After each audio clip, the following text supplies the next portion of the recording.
Alright, Travis Wingetzel. Part 1 is saving. That's why you can probably hear my computer revving up. But, yeah, this is part 2. So, I strongly urge you, because this is like a mini-series, you're not going to understand part 1 if you don't watch part 1 first. You're going to be lost with this one if you don't watch part 1 first. You know, this is not a professionally made production presentation for you to entertain you. This is about a serious threat to your lives that Joseph Smith and the Book of Mormon have been warning us for 200 years.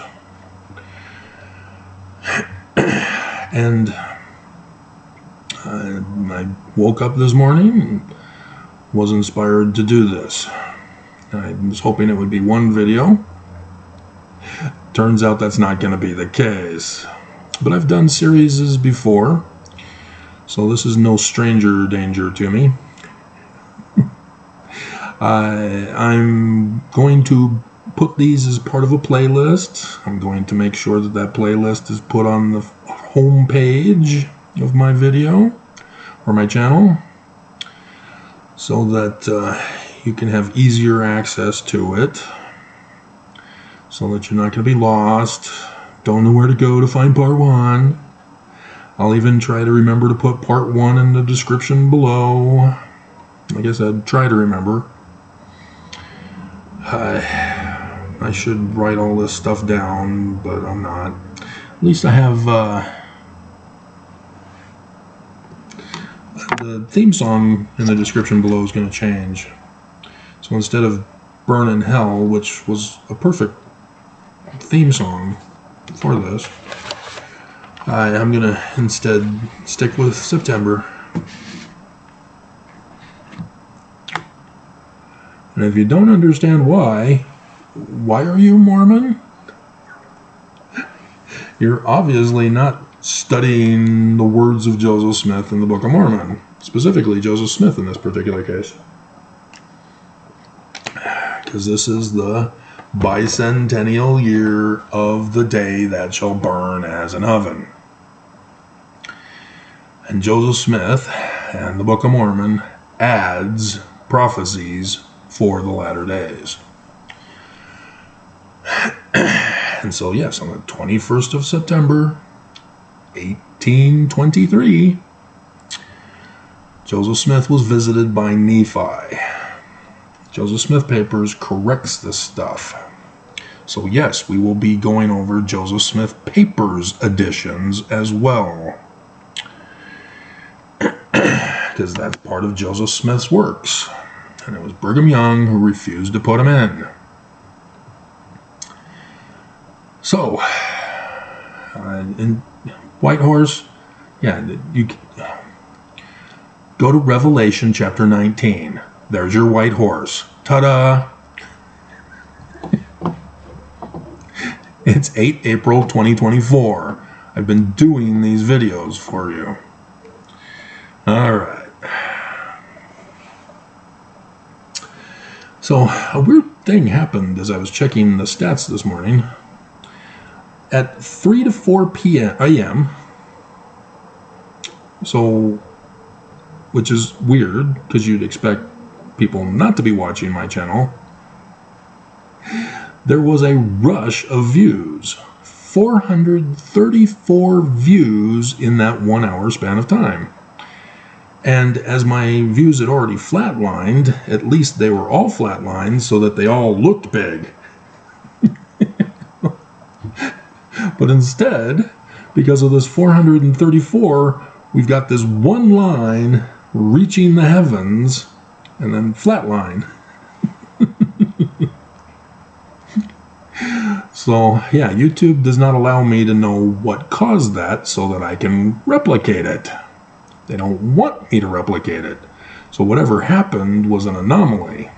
YouTube probably was running a system check during that hour. which allowed for the lapse in getting my videos more attention. And it wasn't for just one video. I would have seen that. And no, it was because of people randomly finding all sorts of videos. So there's probably 400 different people. I don't know. YouTube won't allow me to know. So that was weird. So the enemy, as Joseph Smith tells us, for they who will come shall utterly burn them, as part of the day that shall burn as an oven. We ended off discussing this group of people, and you need to watch part 1. Because I can't repeat everything in part 1 in part 2. I'd just be repeating part 1. And that would sort of defeat the purpose. And I'm not a professional to do clips from part 1 on our last episode. Even though I had an awesome one from a video I did yesterday. Let Jesus be your quicksand. Hilarious. But again, you have to watch the video to get the context. So, we made it to section 45 of the Doctrine and Covenants, where Joseph Smith is giving prophecy through parable for Mormons in the latter days. And so, as the Book of Mormon tells us, the learning of the Jewish prophesying is revelation for the latter days. So all of the Jewish scriptures are prophecies of the latter days. And Joseph Smith tells us, section 103, verse 16, that our Christ will be a mortal Mormon in the great and abominable church, to free Mormons from the great and abominable church. And then we go back to Joseph Smith history, second vision, where only if Mormons hearken to him. But Mormons are not going to be hearkening to him, as we are about to touch on here where we left off. And so there's going to be a destruction prior to the day that shall burn as an oven, apparently. And Mormons are going to be scattered all over the earth. Whether that's into the enemy nations that caused the destruction, or whether our ally nations come to our rescue and take in refugees in their nations, it's unclear, because this is stuff that hasn't happened. We are in the final year of the latter days. And so I'm fully confident, 100% confident, that what has happened has happened. Everything has happened. And it's amazing, and it's awesome, and sad, and tragic, because Mormons have missed the 2 Exodus events that will prevent them from being victimized by this event that I just mentioned here. In 2020 was the first Exodus. Mormons missed it. And as a result of their missing it, their Christ was tortured, as the great and abominable church attempted to assassinate him. Then you are given a second opportunity, because wheat has a second harvest. They use wheat as an example. Prophecy.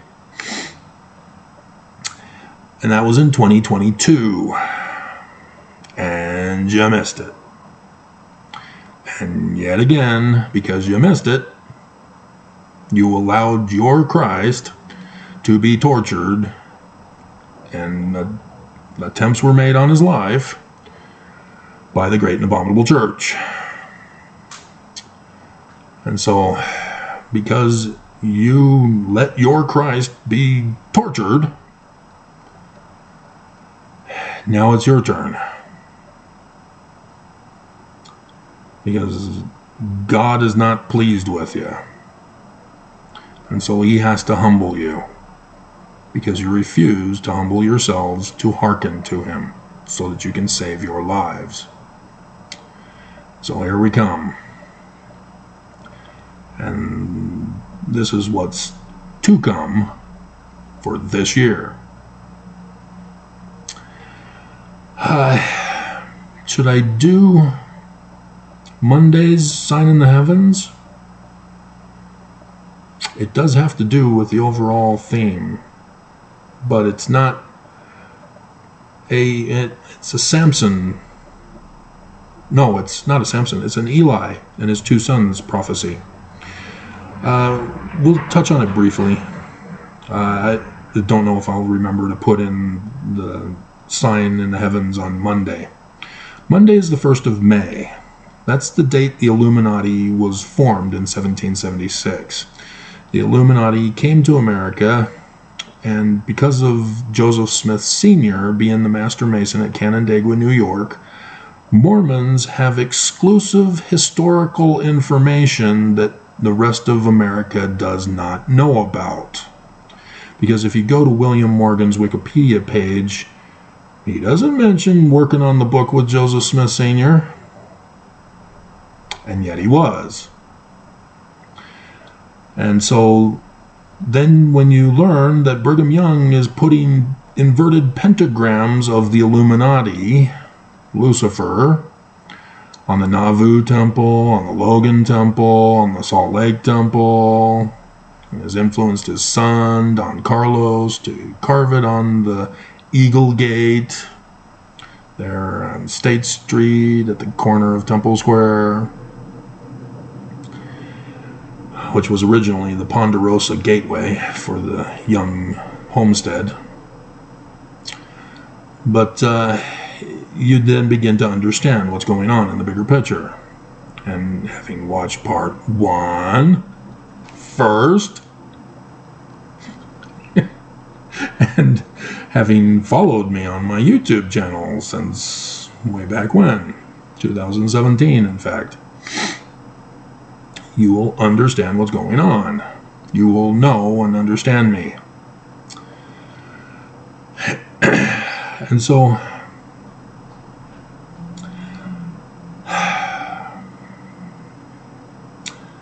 the Illuminati specifically used the Bible and the star dates given therein to coordinate their attacks.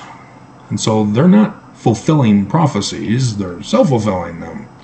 They are purposely being the enemy so that they can destroy Christianity.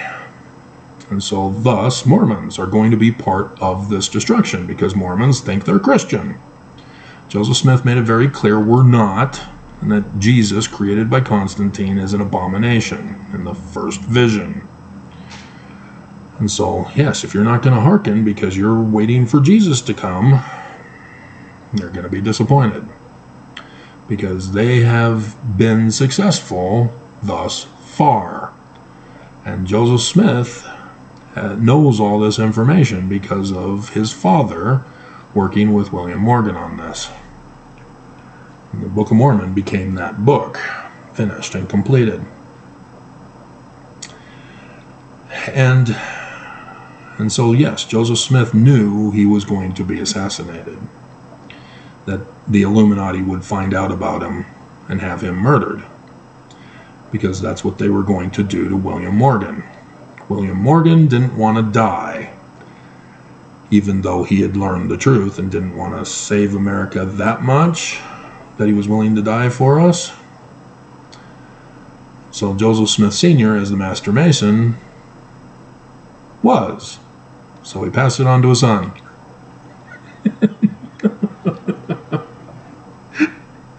You're going to be the one to die for America. So, yeah, that's the reason why he was murdered. Was because of the Book of Mormon. Too many people do not do a thorough investigation of the crime scene. It's not just forensic investigation of the immediate scene. You also have to go back into history to see what led up to it. You have to then see what happened after to see who profited. That's where you follow the money. And when you do that, then you got the picture well in hand, because you can now develop a theory and run tests, and sure enough, ta-da, correct. But if you screw up on your investigation, leave things out, get things wrong with the Christian Jesus interpretation bias, you're gonna get it wrong. And you're not gonna know the full story. And then you're gonna make excuses that, well, if this essential to my eternal salvation, the living prophet of Jesus will tell me what I need to know. And if it's also essential to my eternal salvation, we'll find out when we're dead.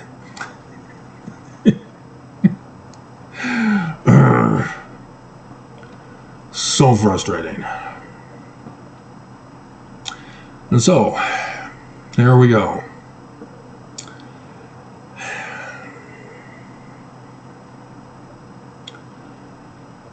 The man like Moses will put his foot upon the mount in Utah. The Mount of God in Utah. That would be Mount Olympus. Utah is the top of the mountains. Thus the Isaiah prophecy.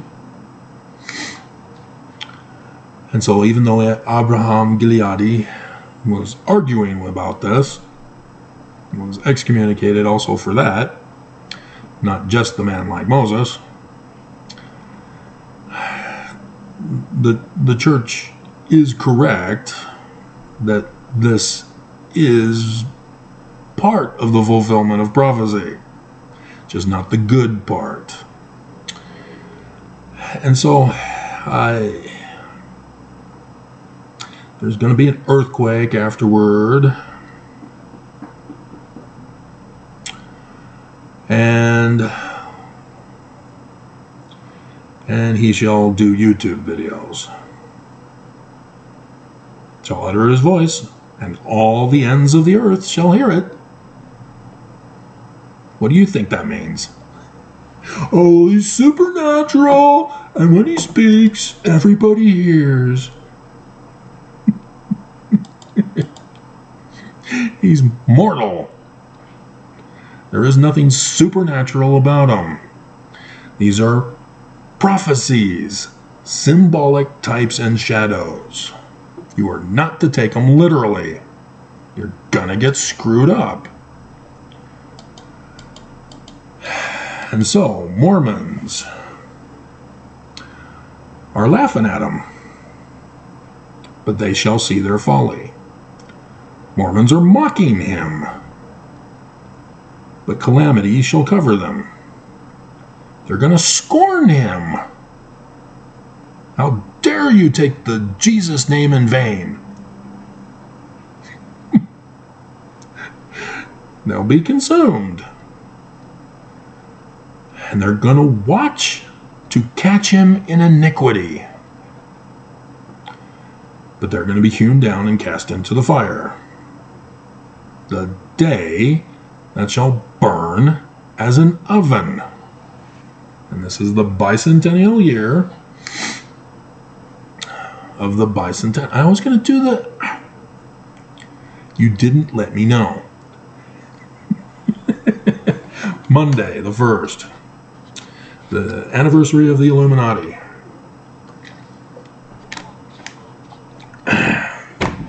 Sign in the heavens. Let's pull it up here for you so I can refer to it.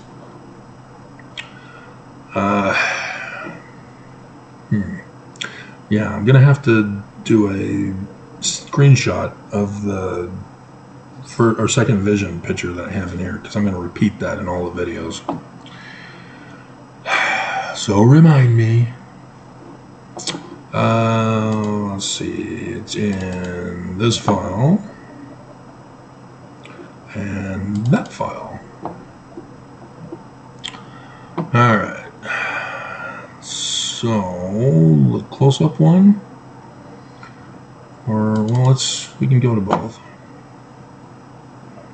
Microsoft allows me on this computer. It doesn't on that one. When I blow up pictures on that one, it won't allow me to go to the next picture. It's totally lame. What's up with that?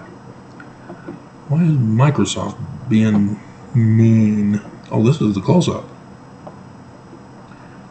Oh. Venus is the girl. Da, da, da, da, da, da, da, da. Isaiah. How art thou fallen from heaven, O Lucifer, son of the morning? Venus.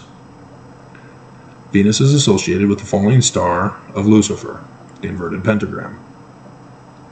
And so Venus, from the Greeks, is a hot woman, attractive woman, the goddess of love.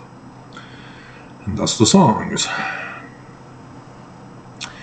And she's the wife of Mars, the war god. And so when we understand this, Ephesians tells us that Emmanuel is the bridegroom and the church is the bride. And so as one interpretation, Venus is also the church of Satan, the great and abominable church. And Mars is the false prophet of the great and abominable church. And I've done the videos. It's wild. That's his actual name. Mars. Red star. That's his name. Just like Emmanuel. His name shall be called Emmanuel. His name is actually sun god. It's amazing. And Mercury, who blows the trump. That's his name. It's amazing. But you don't believe.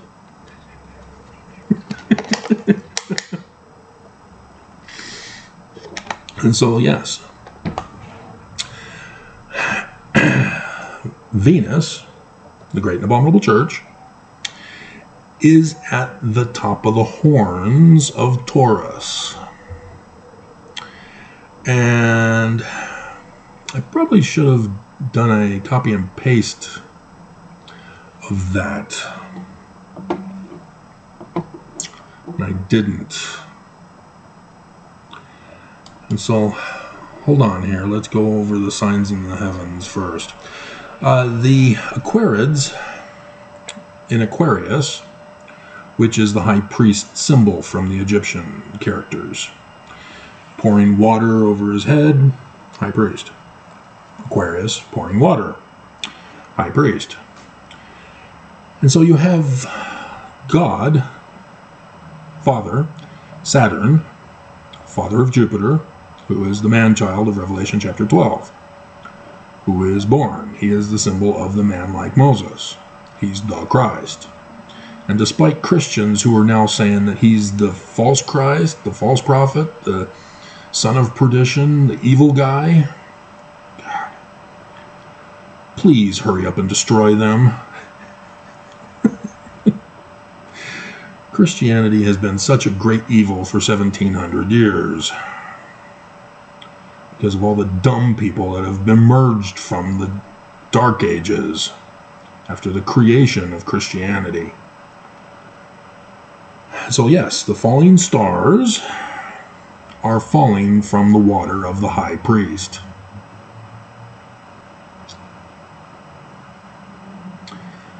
On the shoulders of the church symbol of Virgo is the moon for religion.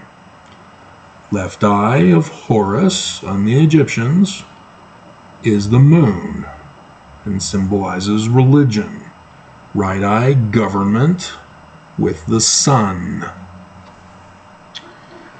And the sun is in the sacrificial lamb constellation. Abraham sacrifices Isaac as they're preparing to go up the mountain of Utah to the top of the mountain. Isaac is asking, Where is the sacrifice? Abraham says the Lord will provide us a lamb. They get there. Abraham is about to stab him. A messenger trump appears. He says, well done, thou good and faithful servant. Don't slay him. And then a ram appears in the thicket. That's 8 April 4 CE, by the way. That was the annular eclipse over Russia. And thus we know what the Book of Mormon is teaching us in 1 Nephi chapter 1. In the first year of the reign of King Zedekiah, 600 years before the time, or since Lehi left Jerusalem, Exodus,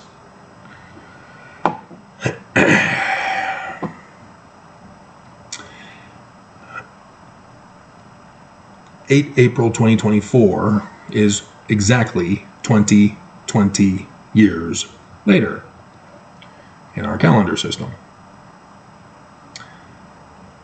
Thus 2020 was the Exodus, and you missed it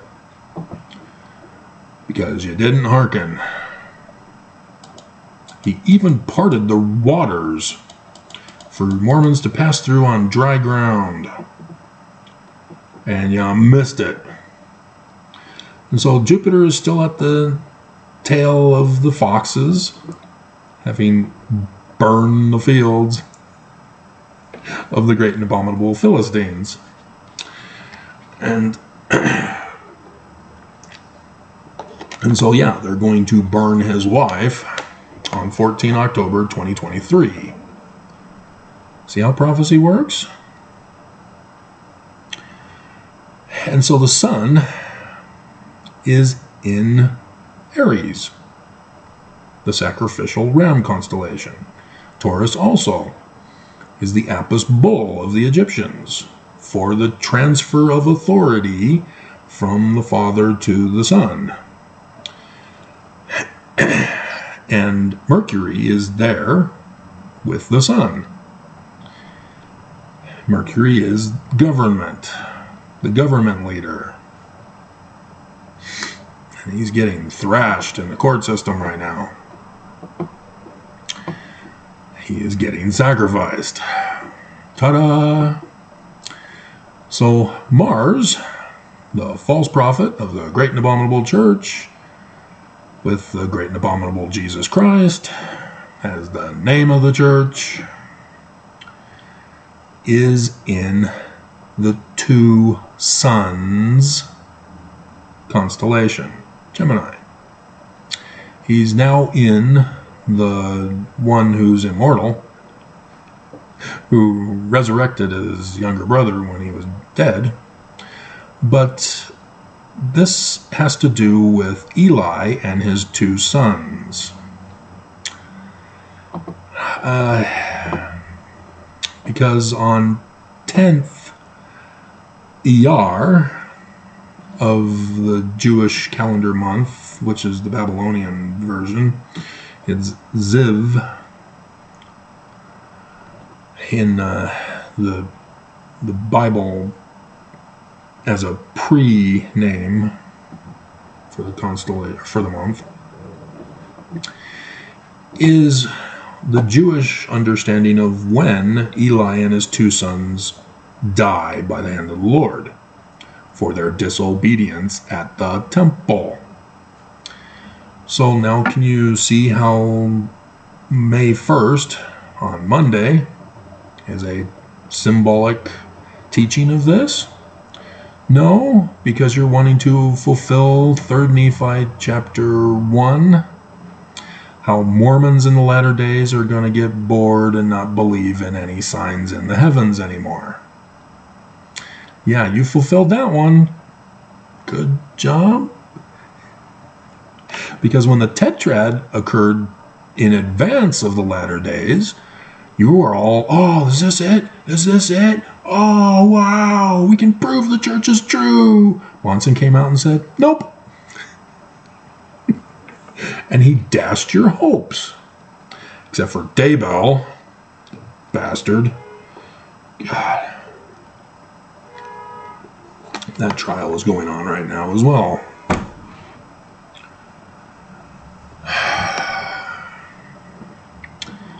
And so, yes, everything has been fulfilled, guys. That's why I'm confident that what is still yet to come will come, even though the enemy is watching my YouTube channel. It could have been the Russians this morning between 3 and 4 who were downloading all my videos.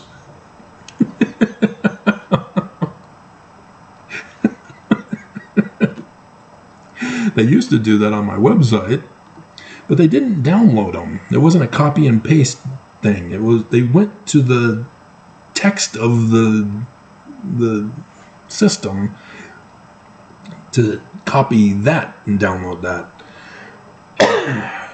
The analytics was able to show me that. That was weird. What were you guys up to?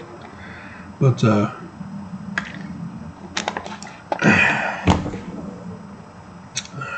yeah, I had everybody from around the world who were watching my channel. They were hearkening. They knew what I was talking about. Only Mormons didn't.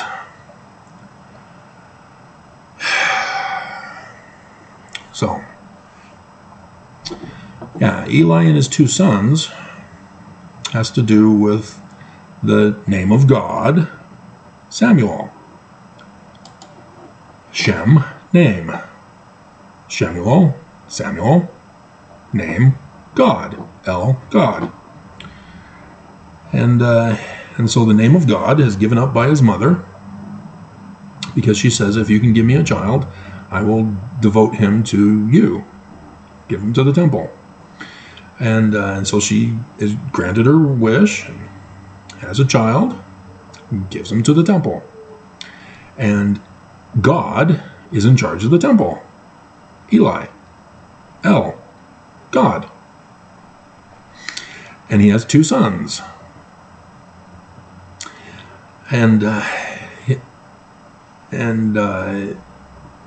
Samuel is the one who has his dreams in the night and is told, Samuel, Samuel, Samuel, where art thou?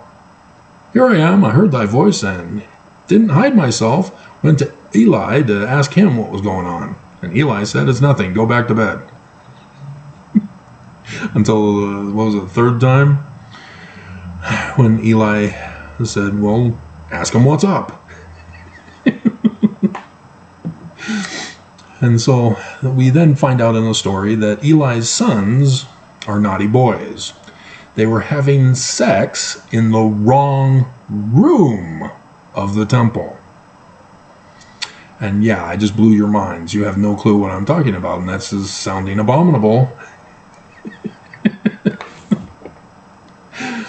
During the Greek period of time, the practice of sacral prostitutes began.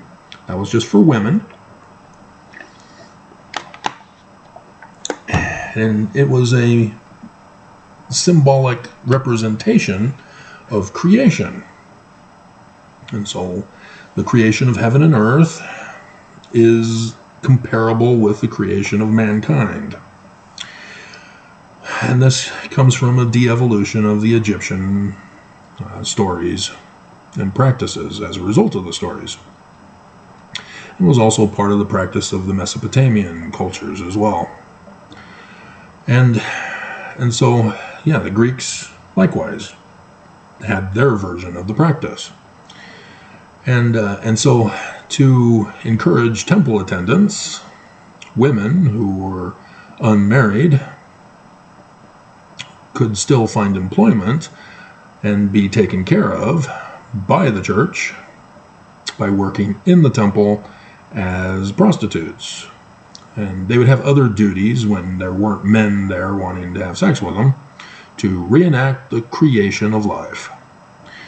And so, yes, if their child, they got pregnant, the child would be born in the temple and be dedicated to service in the temple. Thus, Samuel is that process, but they don't say that his mother was a temple worker. They say that the sons were temple workers. This comes from the Roman period time. So now we know that the book of Samuel was actually written during the Roman period time, because it's an anachronism. And so, yes, during the Roman period, they began to include men as sacral prostitutes.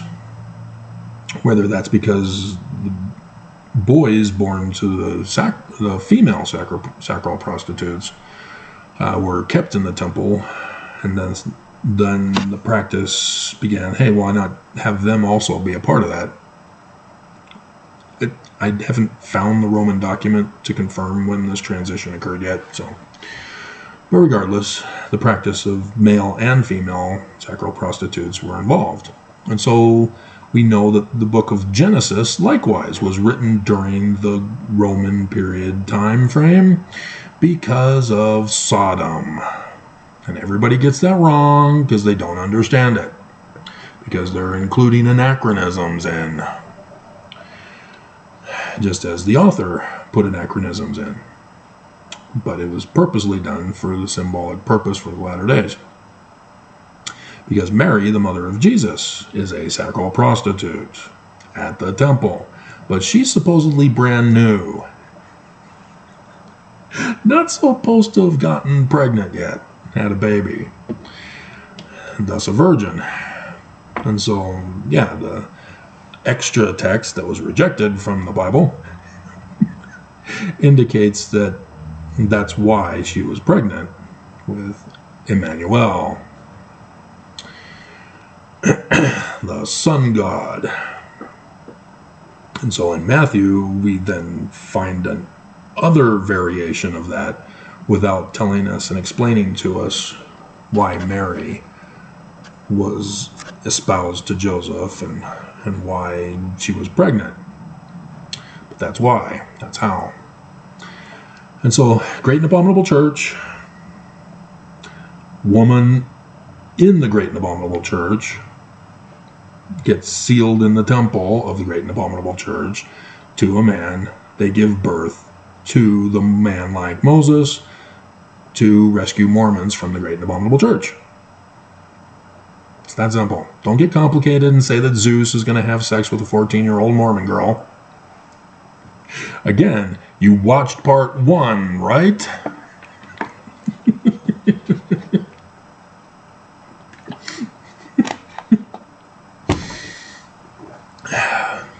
And so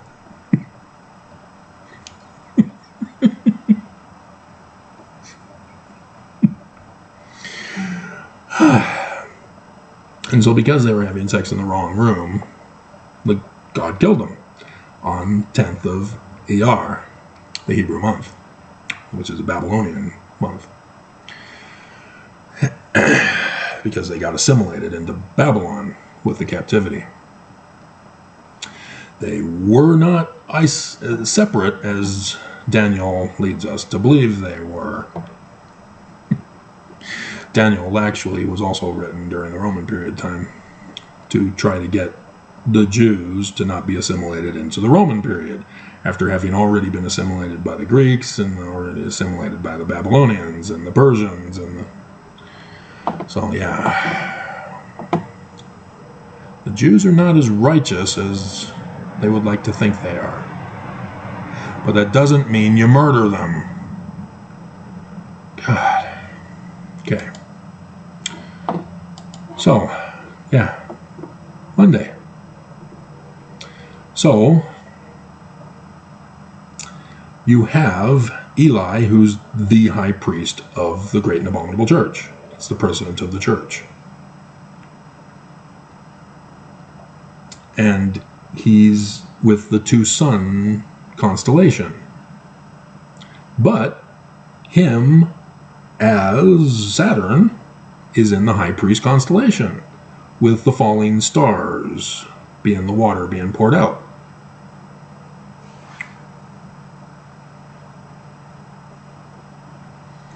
So if that's just going to be another sign to teach Mormons who hearken to my video,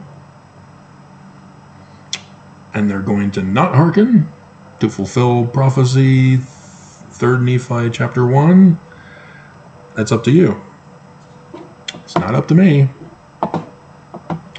So we're at 81%, and that's almost finished. Probably have to sit for an hour. Unless I do this in sections to upload them quicker. That might be a good idea. So we'll stop at 1 hour. I'll then do that, and it's lunchtime, so I'll take care of lunch. And then I'll do another hour presentation and add it to part 2.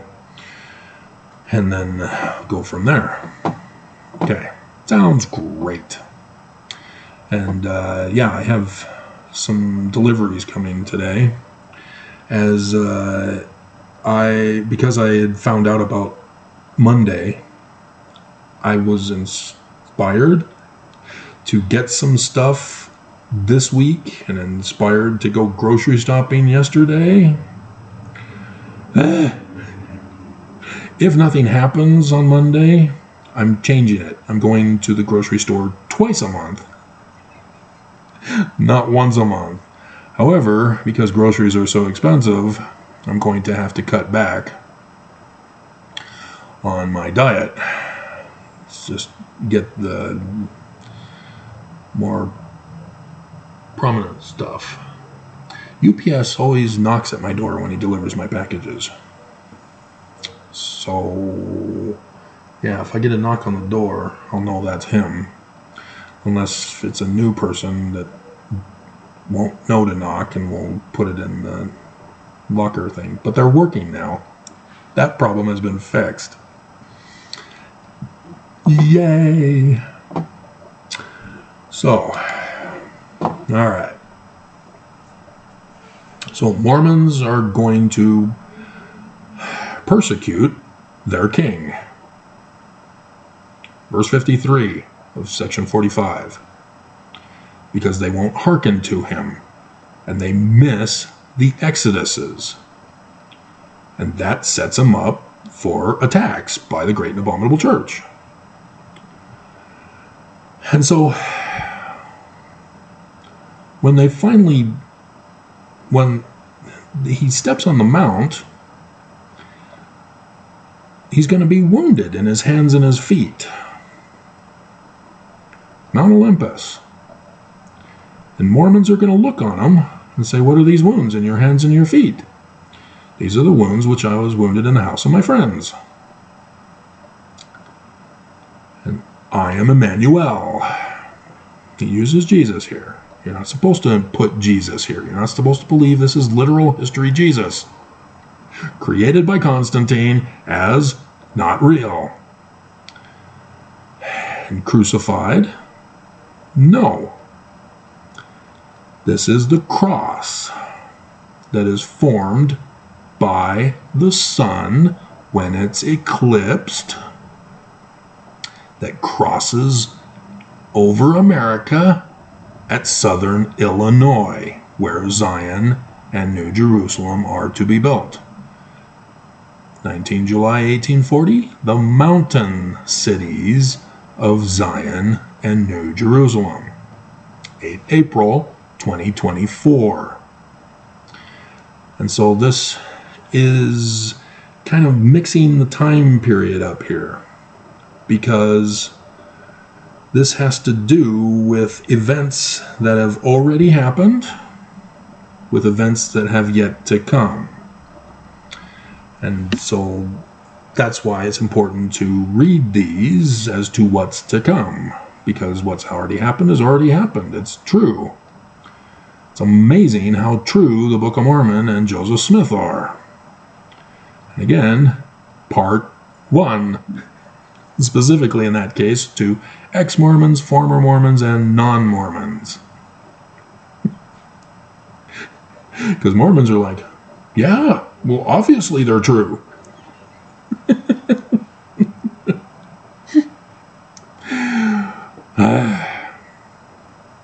He is son Amen, son of God. Emmanuel, Amen, El. And so, and those who come to Zion after they've been scattered by the destruction that is coming this year, they are the ones who are going to weep because they didn't hearken to him, and that they were tortured, I guess you can say, because they had to be scattered. They lost their homes, they lost their possessions, lost family members and loved ones.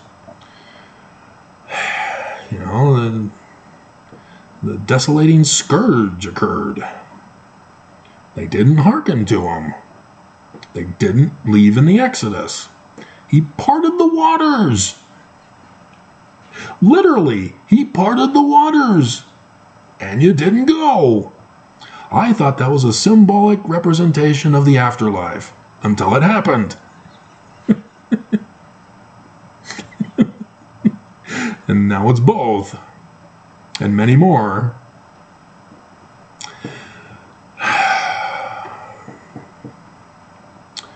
And so, yeah, those who come to Zion, not Utah, that Bednar told you to come to, but he wasn't expecting me to catch on and do the video about only the rich who are obedient to the covenant path are to come, because they're intending on replacing us. They that come shall burn them. This church is a part of that group. I've been doing all sorts of things to torture us here in Utah. With the tanking economy, stealing the water of the Great Salt Lake, the poisons in the air, the land, and the waters, the abuse of the governmental systems and processes. All of this is for what's coming. Even this apartment. This is the first one that's been completed. Had new people moving in yesterday. But the other apartments are still being under construction. They've just laid the ground for apartment H. And I happened to catch the other morning a guy who was suspicious. He pulled into the south parking lot, which means he had to do a tour of the place. And then I caught him coming back from my run at 3:30 in the morning, as he has a camera with a flash attachment to it, and he's leaning over the fence that has barbed wire to keep people out. He's taking pictures of the apartment H foundation that's been leveled and getting prepared. And so that was weird. And I know it wasn't security because I called security, and she says, well, sometimes it could be security. They could be taking pictures. And so, well, let me check. No, it was not security. We'll send someone out immediately.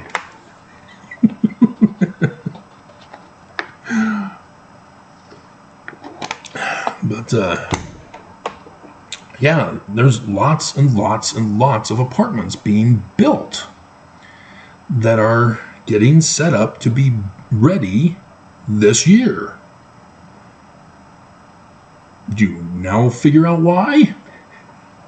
Do you now figure out why Senator Lee was trying to get passed a bill to allow the nation to bring in people from other nations to work in America? It's because he wants to replace us. The church wants to replace us. And the new homes are for them.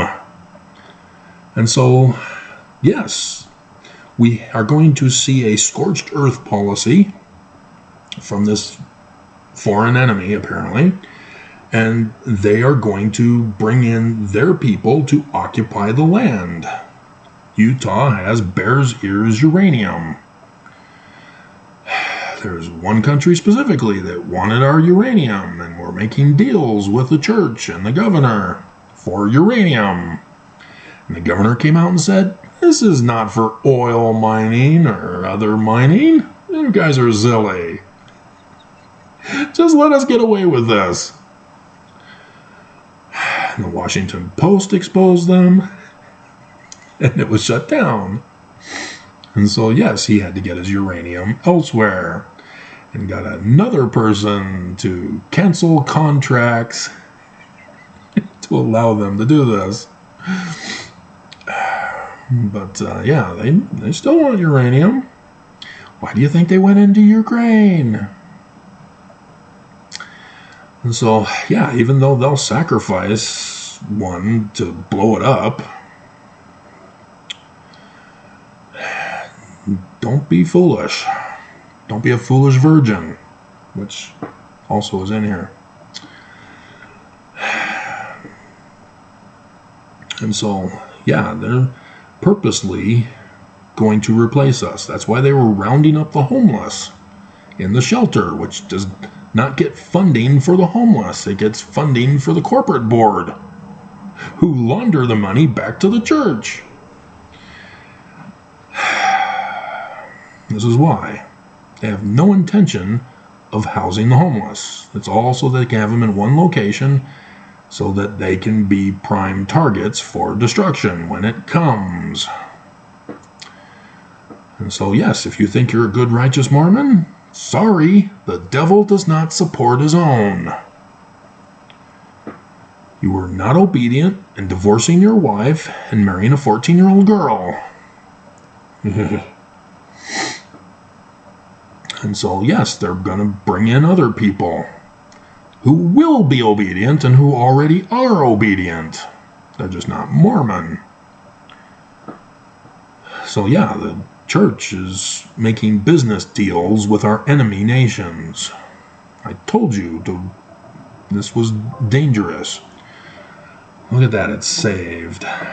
Yay, and we're nearing 1 minute. We're at 52. I think we're at a good time to stop.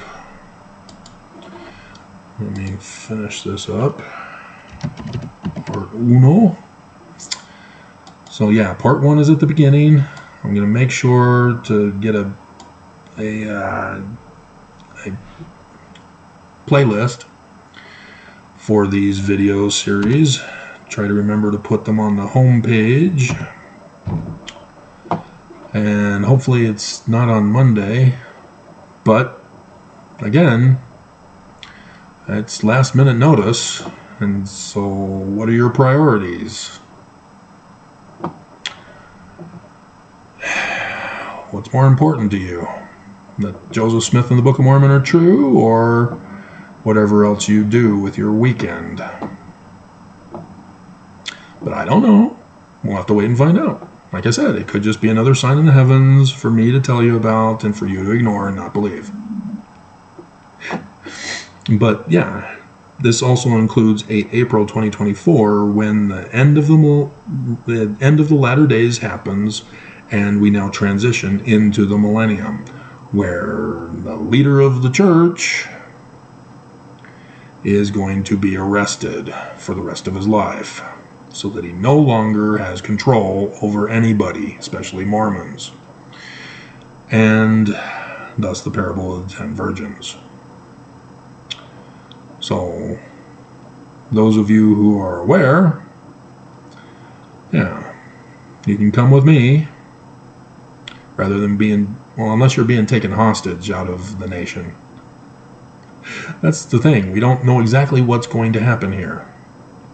It could be that an enemy nation deports you back to their home place to torture you and to assimilate you into their country. Or if our ally nations give you refuge to those who want it. And so it's going to be of a significant destruction that lots of people are going to say, yeah, get me the hell out of here. And so if Mormons aren't hearkening to their Christ, they're going to see that Utah, their church, is gone, destroyed. They're not aware of what's coming up, because they're not obedient to evil's obedience. And what's going to unfold from there, it's unclear as to how the man like Moses is going to get Mormons who are scattered all over the world back to Zion in southern Illinois. It's possible that those who go with him will found the cities in America, and then allied nations will cover this in the news. We have found that people in America are building, and then Mormons will hear the news reports in their nation that they're in and go, ah, and come to Zion. I want to go back. I want to go. Because the world's going to be in utter chaos during this point in time. Enemies going to be fighting in full force and blah, blah, blah. Because America has been taken out of the equation. So we'll have to see what happens, but these are the prophecies. All right. So, yeah, that's done. So let's do that. Travis went good, though.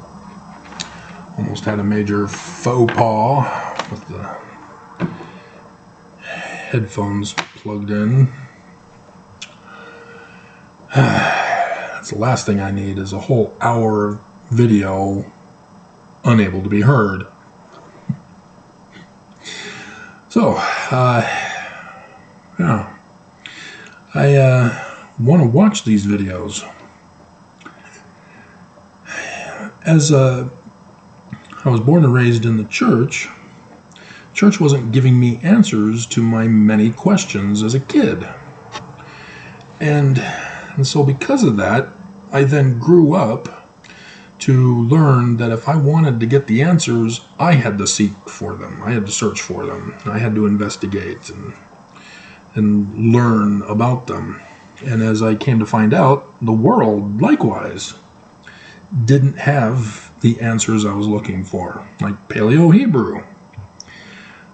Nobody has deciphered it, so there was only one way to learn Paleo-Hebrew, and that was to be the decipherer of Paleo-Hebrew. And so these videos that I'm doing are what I wish somebody else did. And so that I didn't have to do all the research that I've been doing all these years, decades, because nobody else would give me the answers that I was looking for. And so I had to search for the answer and then found out that I have to make the discovery or the decipherment in order to get my answer. So, yeah, it's been a Mr. Toad's wild ride ever since. So, yeah. But that was the answer my mom gave me. Since Mom's birthday, we'll throw in historical references to my mom. When I asked her about what the facsimiles in the Book of Abraham said, she responded with, that's higher learning for those who have been through the temple and only if you have the spirit and blah, blah, blah, blah, blah, when you're an adult. I hated it every time she'd say that. When you're an adult, you can do it. So when I became an adult, yeah, well, the economy is not allowing me to do it now. And the church didn't want me to make the decipherment of Paleo-Hebrew or any of the other decipherments and discoveries that I've made along the way, because it exposes them. But yeah, they have punished me for it, to exert their strength and power over me, because I would not be brainwashed. So yeah, this came in the interim. MK Ultra. Haven't seen it. Don't recognize any of the characters. Anson Mount, Jason Patrick, Jen Richards, Jamie Ray Newman, and Alon Abotbul. Don't recognize any of them. So this could be their first time performances. Okay. But yeah, this was MK Ultra that was declassified, and so these guys ran with it for a movie to be first. It was experimentations in the early 60s. MK Ultra follows the journey of Ford Strauss, a brilliant psychiatrist with a German last name, whose moral and scientific boundaries are pushed to the limit as he is recruited by the CIA. Now, see, I told you, to run a subsect of the program in a rural Mississippi mental hospital. You mean asylum? It was still an asylum in the 60s. It was John F. Kennedy who signed the one act into law that asylums have to be gone. You can't have asylums in America anymore because they perform inhumane treatment of human beings. And so Utah just slapped a new label on the name of theirs, and it's now the Utah State Hospital, which deceives you into thinking that it's medical, science-based. Nothing but a fraud. Nothing but a fraud. So yeah, I'll be converting that into a digital format and add it to the collection. As that's what I've been doing. So yes, also on Thursday, I took a trip on the mighty Mississippi to Graywell, the only place left in Utah to do DVD exchanges. And because FYE is gone, that used to be where I went, and all of the rental stores obviously are gone. That allows me to convert the DVDs into digital format and then take them to Graywell and trade them in for those on my list that I need to upgrade or need to obtain that I got missed. The reason why I have to upgrade is because of some technical issues with recording, the poor quality that it produces. And then my computer was sabotaged and they made problems for me. But that only happened after the police came in and saw what I was doing. And just a coincidence, I'm sure that the West Valley police were not purposely involved in committing crimes against me. They were just ignoring my 911 calls as that kind of a crime instead. That it was actually my apartment that purposely did that. And for some reason, they're listed as a government agency on Google Maps.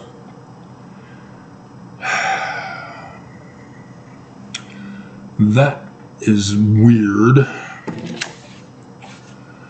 But, oh. Alrighty. So, 10 virgins. Mormons are disobedient, so they're all gonna die. As I see TG laughter.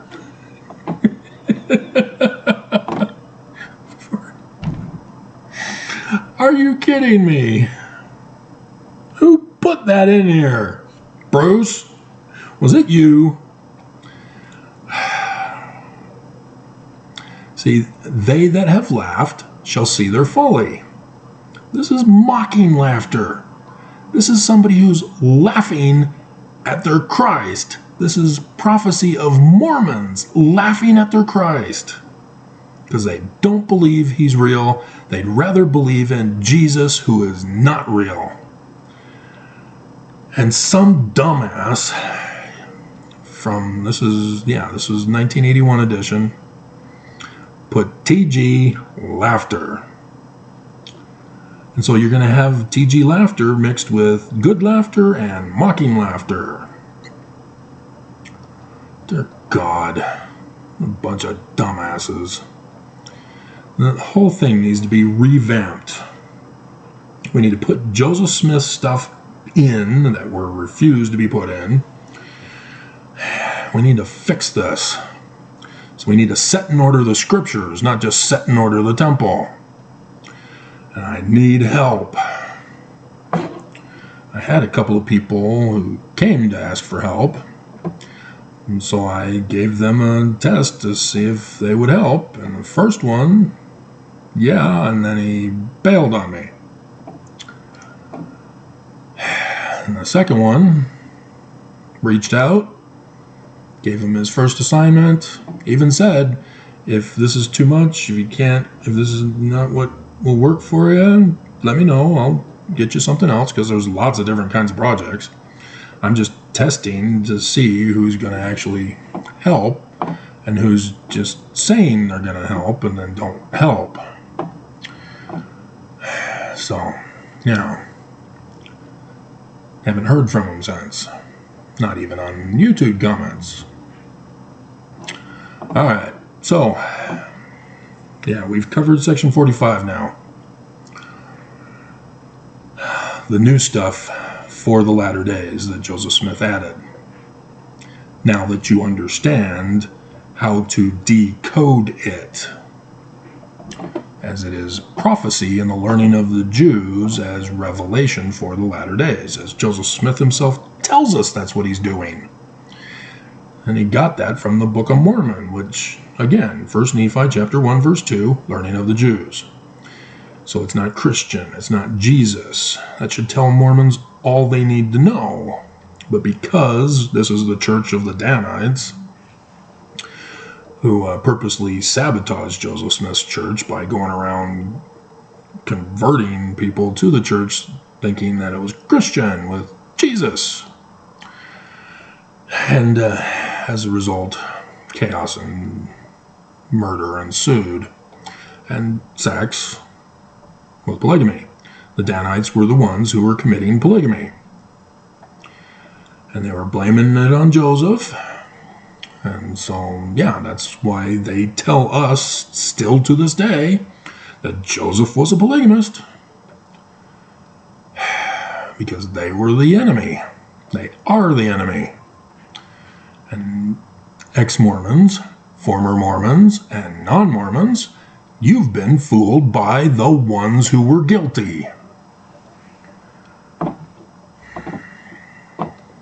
So, and I should bring up here, as you notice that I mock, scorn, laugh, and watch the news for the church's iniquity, that it's not the same kind of thing that Joseph Smith is prophesying here about Mormons and what Mormons do to me. You see, because in the story of Elijah, the God Yah, El, God, Yah, Yah, God Yah. It's a tale of the gods, a prophecy of the latter days. When he's going up against the priests of Baal, who insist that Jesus is real,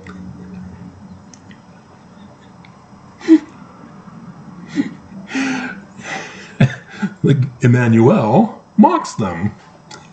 He's laughing at them as they're mauling their bodies and going into spasm fits, all trying to get their God to cause a miracle with the burning of the altar, the sacrifice on the altar. And so, Elijah is hilarious. Is he taking a piss? Should we wait for him?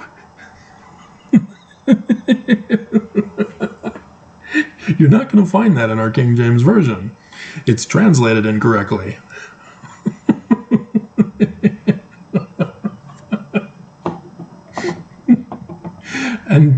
Jesus in Matthew 23. Whoa, Nelly, hold him back. He is awesome. He just goes off the whole chapter. He's best. And again, it's a manual to the Mormons. And so, hey, all I'm doing is following Emmanuel's example. It's prophesied.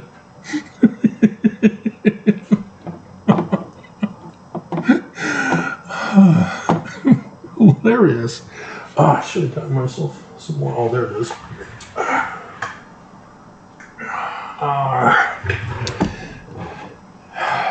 The other video is almost completed.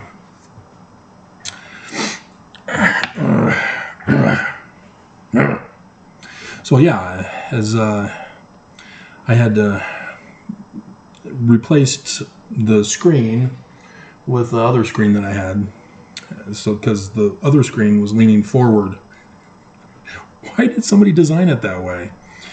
And then this one, it's able to rotate, and it's a little bit bigger.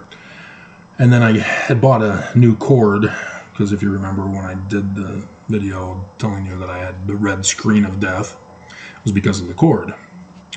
So I got a new cord, and then everything's perfectly fine again. So, yeah. But lots of stuff to do. No help to do it. And so, yeah, I am very concerned that I'm going to be walking alone. And I can't walk. I have lots of stuff to carry. If I am obviously not going to get to that project. So it'll have to be carried with me. And carrying it on Mount Olympus caused blistering. It was too much for me to handle, just with the storage devices that I have with all the files. And I have had to buy a new cord because one of them stopped working. So, not cool. But yeah, you need to ask yourself right now, what is going to be done with you when everything hits the fan? Are you going to stay here in the rubble, think that you're going to rebuild Utah and the church's glory and kingdom? Are you going to go wandering off to Missouri, thinking that that's where Jesus is going to come? Or are you going to be kidnapped by the enemy who caused the destruction and be deported to their country to be assimilated into all things their country, whether you like it or not? Or are you going to seek refuge from an allied nation as wars commence all over the world? Because you don't believe me. Nobody wants to follow me. So I'm going to be alone, I guess. In the caves. But yeah, it's in the Book of Mormon as a scenario for what will happen. What may happen is you have Ether. He's writing the destruction of his people. That's the Christ of Mormonism, the man like Moses. And he's in a cave. And he watches the last two Mormons duke it out. And Coriantumr is the Mormon who wins. Because Shiz gets his head cut off and struggles to get up and then collapses in his gore. A great PG movie for kids.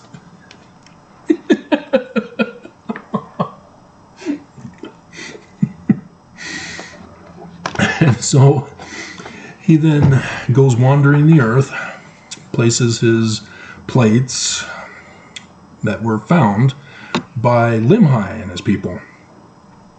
And they didn't know how to decipher it and translate it, because he's speaking English. He's talking about the learning of the Jews. No Mormon knows what that says. And so, yeah, they eventually get rescued and take the plates with them back to Zarahemla, where King Mosiah and everybody's with the people or whatever. So that's the scenario that came across my mind for that one. As I already have, and I saw when I was doing my playlist for this video series, that I do have on this channel my Exodus patterns of the Book of Mormon. And so, yeah, I recommend watching that one too.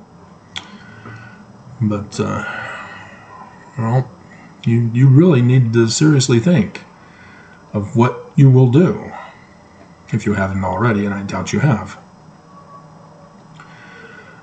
Because this is the first time you're hearing of such a scenario, I'm imagining. But I do have hope that the prophets will be locked up.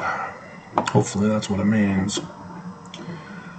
Alright, so section 101 is the next one.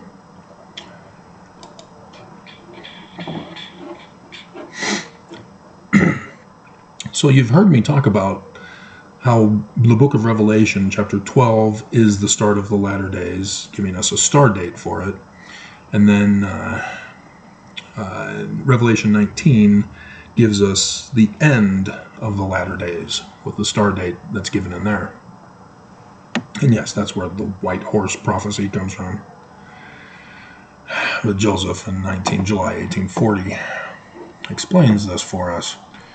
And I don't know if it's Denver Snuffer or if it's Christopher or whoever is the origin of the white horse prophecy, or if it's just rumors from the Danites misinterpreting what Joseph Smith said, as we don't have his original until now. Under Nelson, he's putting up all the Joseph Smith papers. And yeah, I found that I didn't finish, so I've got more work to do. But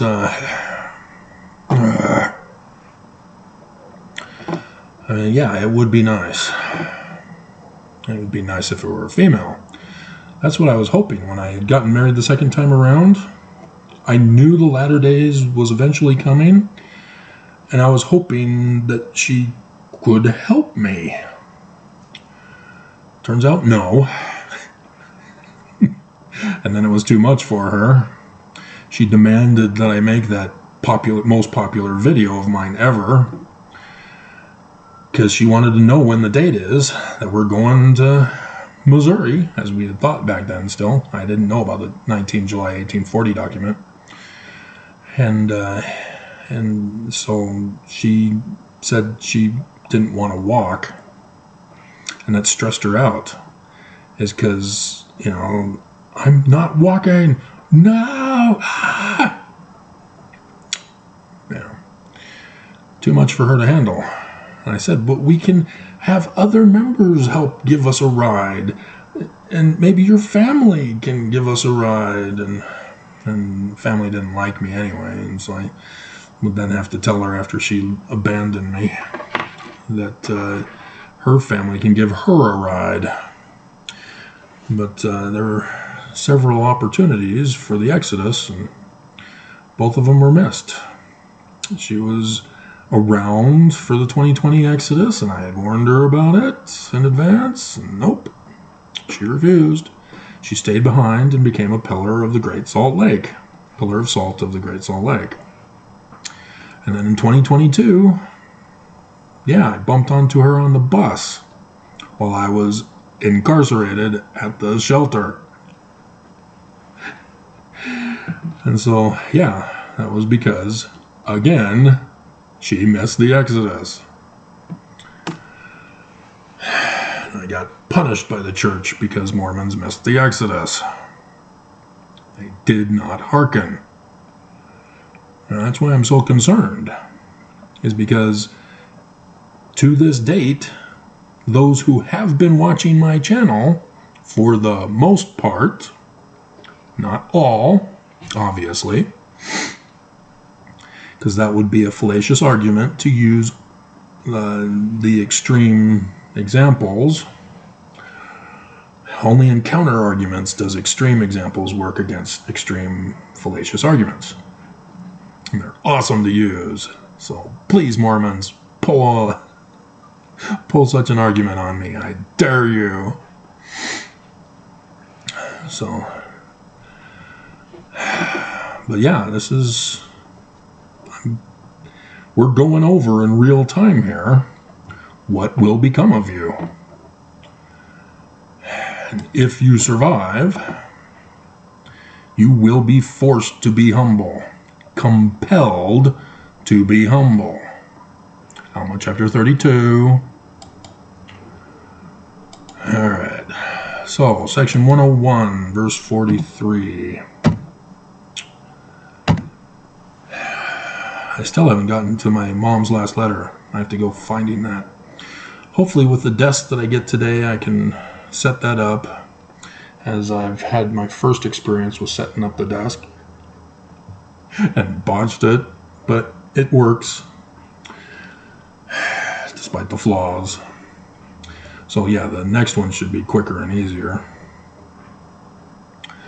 And then it'll go here in the L shape, and then this will get pushed over so that they're joined together, so that I'll be moved over and then sitting in the middle and have access on both sides to desk stuff. And then I can start going through the boxes and set on the table what needs to go there, which are the scanners, even though I'm nowhere near set up ready for that operation of PDFing the books. So, and yes, you probably, I don't know if you can see, but one of them has games written on it. I do have games, but it can't be done without someone else to play them with. But that's why I got them in the first place, was I was married. I wanted games to play with my wife. I want to play with my wife. She just wasn't a game player. But they're the classic games. I think I've got most of them, if not all. But, yeah. And then there's some, which, yeah, you can't see them anymore. I've invented a game. I spent since high school trying to figure out how to invent the game that was in my head. And I was running through some obstacles as I was trying out to see how to get it to work. And finally, while I was indefinitely incarcerated by the church for 6 years of my life, starting in 2008, I finally figured it out. And so, yeah, I kept working on it on paper, because that's what I had access to. And then, when I was freed and was living in the West Valley City apartment, I was able to buy a lot of the pieces for the game.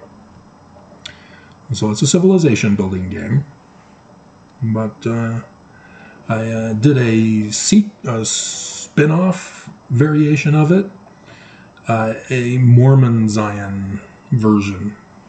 And I did that because when I went to the book signing out in Elko, Nevada, during the partial eclipse and the flood from Revelation 12,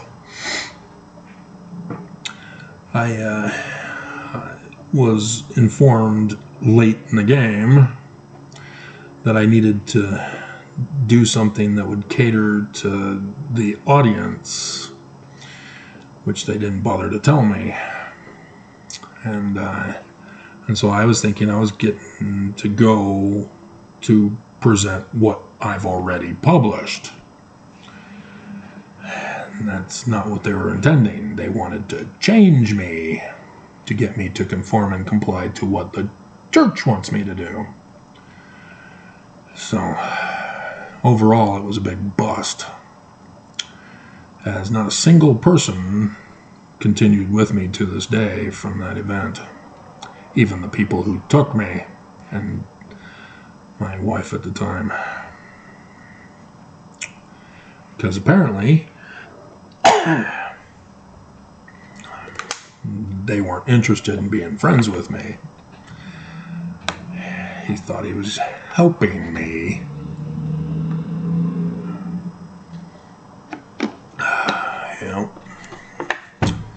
Everybody underestimates me. Alright, 43.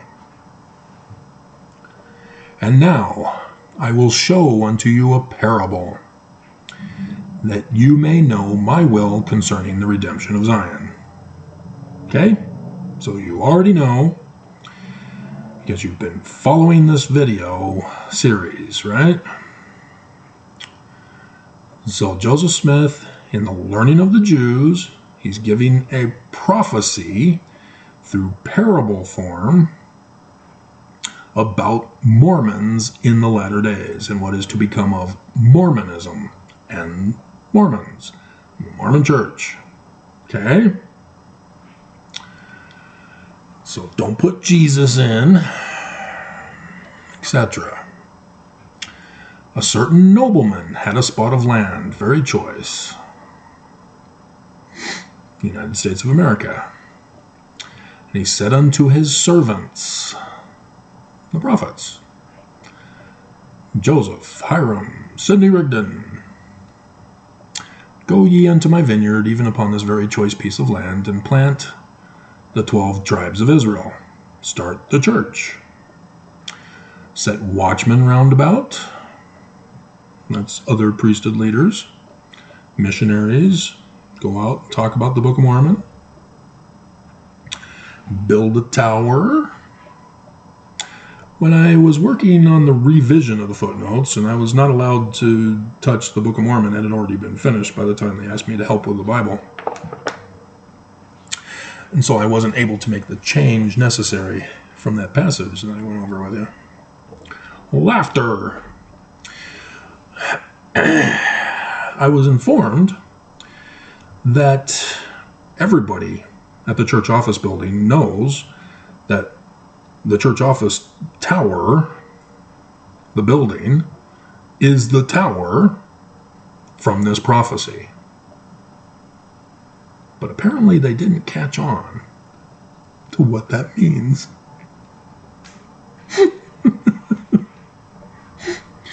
But, yeah, that was Joseph Smith's intention, was to build Zion. But he knew he was going to die, and he died because he was murdered by the enemy he knew was going to find out and come after him. But, yeah, the one may overlook the land round about to be a watchman upon the tower.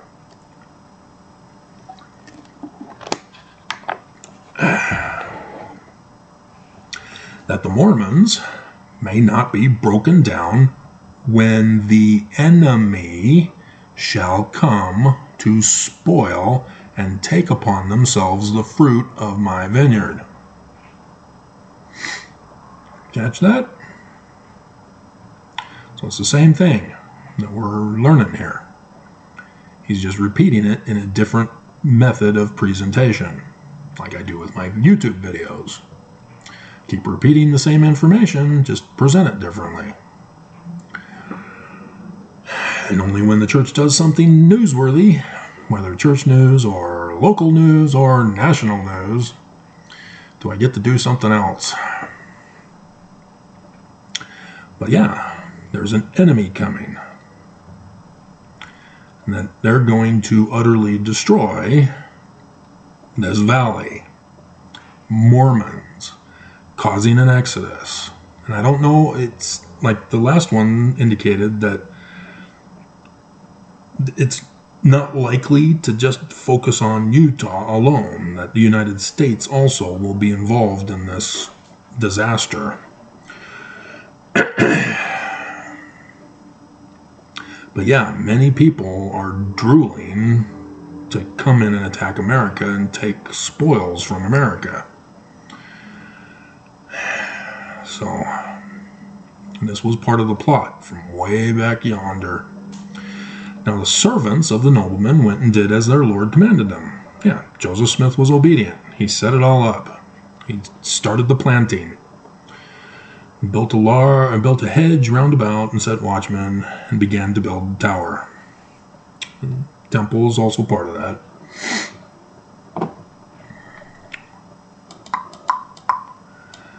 All right. And so he doesn't talk about him being murdered and the church usurped by Brigham Young and then moved, fleeing the country to Mexico territory here in the Salt Lake Valley. But that's what's happened. That's missing information here. 19 July 1840 fills in this information. And while they were laying the foundation thereof, so we're now in Salt Lake Valley, as the structures are beginning to be built and they're settling in, and Brigham Young had started the criminal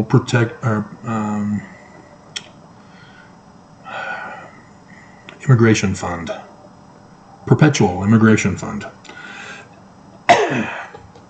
because it was a money racket for human trafficking and sex trafficking, because he then would go on to make it public in 1851 that they're practicing polygamy openly. All members must be polygamous in order to be exalted, and you have to pay your money in order to be worthy, etc., etc., etc. And so, yeah, he was a bad dude, bad to the bone. Bad boys, what you gonna do? And so Brigham Young and his replacements of Joseph Smith's church consulted for a long time, saying among themselves, "What need have we of a tower? Seeing this is a time of peace, while the church has been destroyed." Wasn't much time for peace, because the United States came in, took over the land as Mexico seceded the country. And so Brigham Young immediately was thrown into contention with the United States, because the United States didn't acknowledge Brigham Young at all. This was now United States territory, and everybody must adhere to the Constitution of the United States of America. And Brigham Young said no.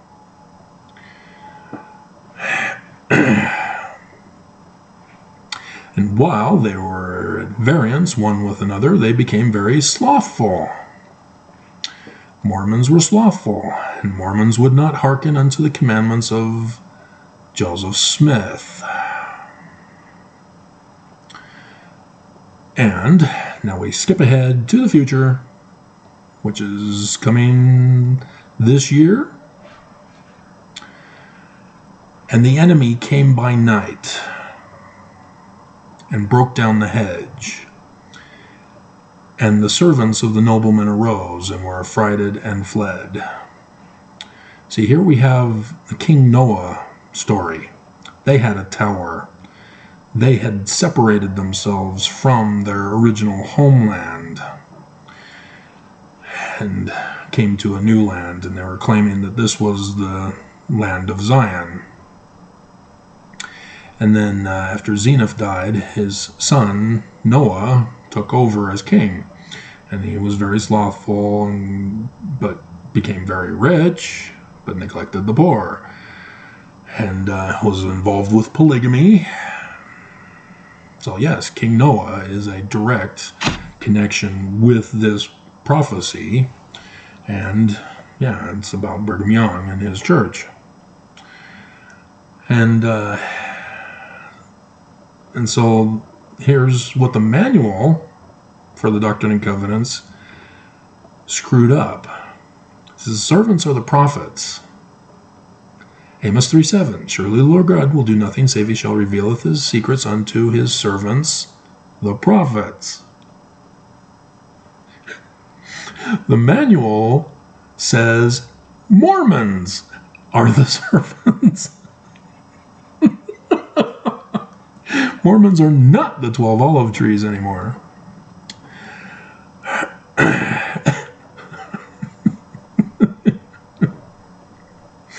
They purposely botched the interpretation so that every one of you are deceived into thinking, no, the servants of the noblemen would never arise and be afraid and flee. But that's exactly what Brigham Young did. He fled the United States. You know, when times got tough, because they caused it, they fled. And so, yes, this is what Joseph Smith is telling for the latter days, is that Nelson, Oakes, Holland, whether he survives or not, Ballard, Bednar, Uchtdorf, Christofferson, Anderson, Cook, Rasband, and the others. They're out of order, so I'm not remembering if I got them all. Irene, see. They're going to run when trouble comes. They're going to abandon you. See, because they have access to drivers, or at least Nelson does, who will get them to the airport so they can flee.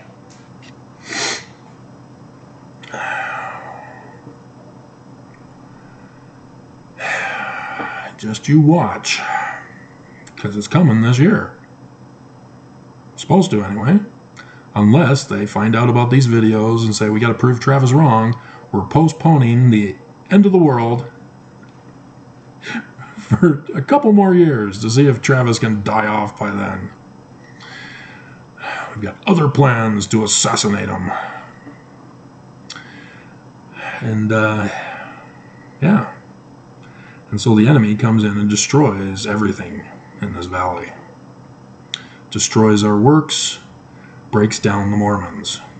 And in the other passage, they're gone. They're scattered all over the earth. And so, the nobleman returns for the second coming. It's Jesus. Where are the Mormons? What happened to them?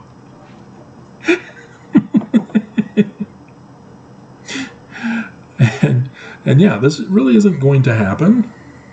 And so he's not really talking to the prophets who fled.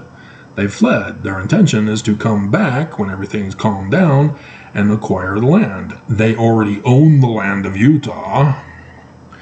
That's why they're building as many temples around the world as they can under Nelson, is so that they can have a claim to the land after it's all destroyed. And with their wealth that they've got laundered out into the offshore accounts, they'll be a dominant force when everything is completely collapsed and in ruins. All governments destroyed. And the mass of the world's population is dramatically cut down to a controllable, manageable amount by a fascist government claiming to be a theocracy. And so, yeah, there isn't going to be Jesus or God or anybody talking to the servants. What happened? Why did you let this happen? Other than Satan bound for 1,000 years, they get locked up in prison for this. But it's not likely, because I've sent the government multiple agencies of the federal government all the tips and evidence that I could, and they won't listen. They're not doing anything other than Bill Barr, who took my complaint in the court, the second petition for redress of grievances for seditious conspiracy, and he instead said, hey, let's use this law that I found in our books on the Black Lives Matter protesters that one weekend. And so they didn't follow him, and instead it's being used on January 6th conspirators. So, yeah, Captain Moroni went back to Zarahemla all by himself, and at least was able to get people locked up for having attacked the Capitol, as no Mormon went with him to save the government and protect the Capitol. Again, 19 July 1840, Joseph Smith knew this was going to happen with election fraud. That's the whole point of the book, Way to Perfection, that I had discovered. And the church was pissed and attempted to assassinate me again and failed, and then succeeded in getting me evicted and landed in the shelter, where I was tortured and they tried to assassinate me. And oh dear God, Calgon, take me away. And so and so he's pissed at the prophets for abandoning the Mormons. The devil does not support his own. And so, save my vineyard from the hands of the destroyer. The garments. Be a shield and a protection to you against the power of the destroyer until he shall finish his work on the earth, until you have finished your work on the earth.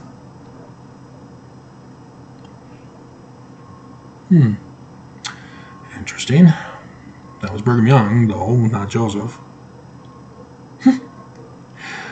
Alright, so, then the Lord of the vineyard said to one of his servants, the man like Moses said to the man like Moses,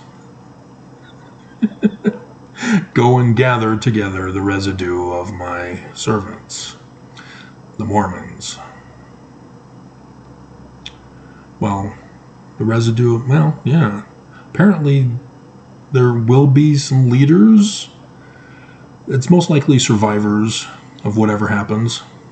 The prophets are gone. They fled. And so once the prophets flee, the people who will know they've fled will be those who are there at Temple Square. If there's, I think they're still allowed. They're still allowed in the church office building. And so, yeah, people are going to know. The people who arrange the flights for the prophets, they're going to know. They're going to know something's up. Because they're going to call and say, hey, we're taking off. And we're going. And they're going to tell their families and so on. So Mormons will know through this chain of command here, command structure. But when the prophets are going to know, the time until the general population is aware that the prophets have abandoned them, it may be too late. We'll have to see. But then they're going to have to drive by me to get to the airport. So, yeah, that's going to be wild. And I don't know if they get a special line at the airport or if they have to do what everybody else does and wait an hour in line to be strip searched in order to go through.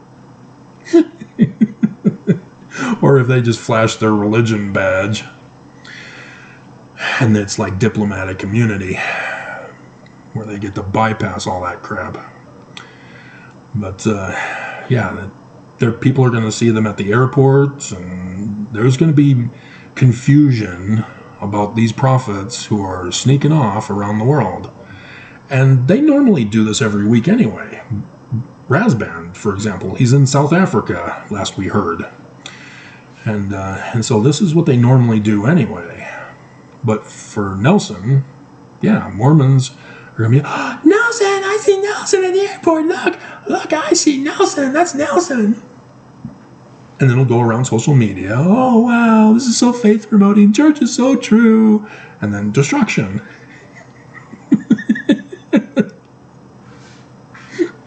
Hilarious. And so, yeah, this is where the survivors who are not taken captive, who are not deported into another country, who are not given refuge in another country, these are those who go with the man like Moses to southern Illinois. And he somehow will be able to gather, because that's the keys of Moses, the gathering keys. This specific key is Moses's. He's the man like Moses. That's what Joseph is telling you here in the parable.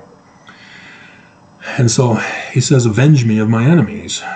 So apparently there's going to need to be a war to protect America. And they're going to build their tower and their watchmen, and thus some war will have to be done, unless it's the church.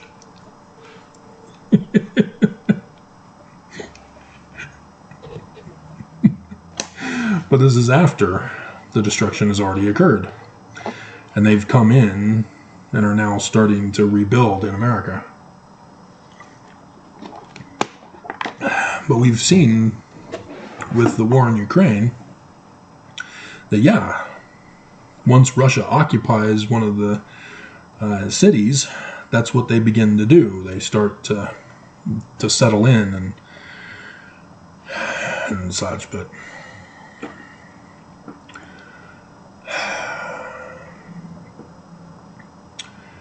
and so, but southern Illinois is what's intended here.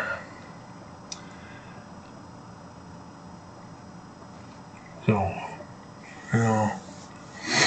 in section 103, verse 16, we are told that the Knights Templar had purchased land with money in southern Illinois. And so that is very likely what is going to happen here, is that the survivors will go with the man like Moses to southern Illinois, some who choose to, and they'll have to fight to obtain that land in southern Illinois, because others are going to try to set it up for them. And since they know about that location, that's what's very likely to happen. Because if you've watched the videos where I've shown you the picture that has 7 Salems on 21st of August 2017, and then another Salem on 8 April 2024. Well, the intersection is also Salem. It's Salem Road. And so I did my call for help, the widow's son call for help, and all I got back was, yeah, the enemy knows, and the enemy occupies this land.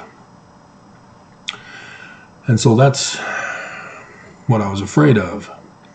And so that's what we're going to have to be doing battle with, is to fight to get that land back, which is supposed to be for the true Zion and New Jerusalem. It cannot be for the enemy Illuminati Zion, their New World Order. So that's what we're looking at there. Okay. That's what we're seeing from Joseph Smith on that one. From what we already know has happened, and then taking a look at what could be in the future. work of the gathering of my saints may continue. So we're at an hour. I have to do the change. And this is part 2, the end of part 2, because this is the second hour. So the next video, part 3, will go to 19 July 1840.